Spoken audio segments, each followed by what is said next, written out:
One by one, NATO allies are putting their weight behind Greenland, pushing Europe toward an unthinkable line.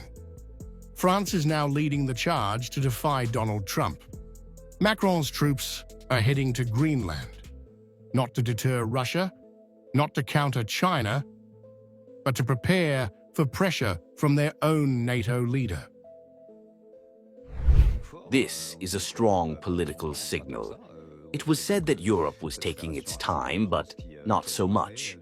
You have this Arctic endurance operation that started yesterday, with forces from different countries at the request of Denmark, Sweden, Norway, Germany, and France on their way. Some are already positioned in Greenland at Nuuk, and this is the first exercise that shows determination within NATO. Denmark, emerging from a failed meeting with the United States, has shattered the illusion of alliance unity. A NATO founding member has now warned openly that a US invasion of Greenland would mean the end of NATO. Not a crisis, not a dispute, but its collapse. During the Cold War, at some stage, they had 17 different military installations and military bases. Now they only have one. They had like 10,000 personnel in Greenland. Now they have around 200. That's not our decision. That's a US decision. And now the situation is entirely different. And of course we have to respond to this.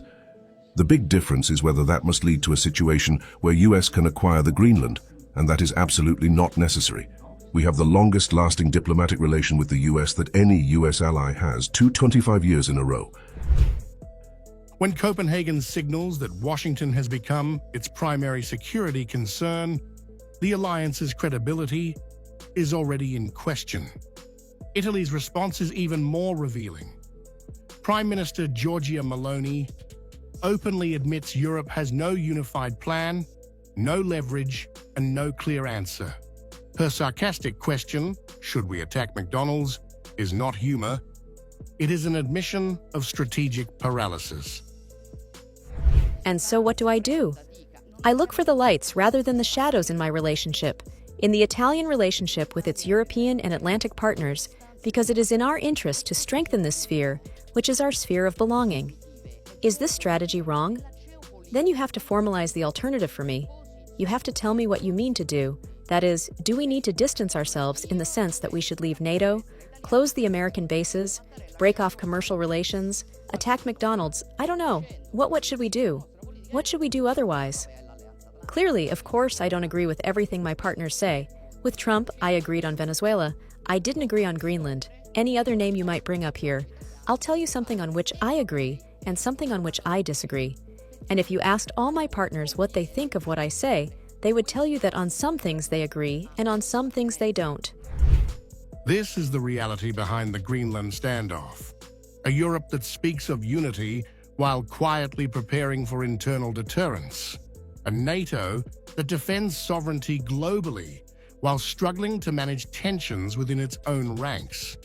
And a European Union that projects resolve, but hesitates when confronted with American power.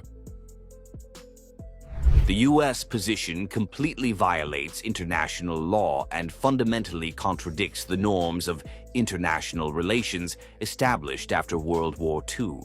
In essence, the US stance is a blatant threat of force.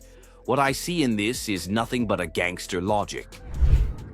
France's deployment is not a show of strength. It is contingency planning. It reflects a growing doubt in European capitals about whether alliance guarantees still function under pressure. This is no longer just about Greenland's ice or its minerals. It is about authority, command, and who ultimately decides. NATO was not built for a moment where the United States itself is treated as a strategic uncertainty.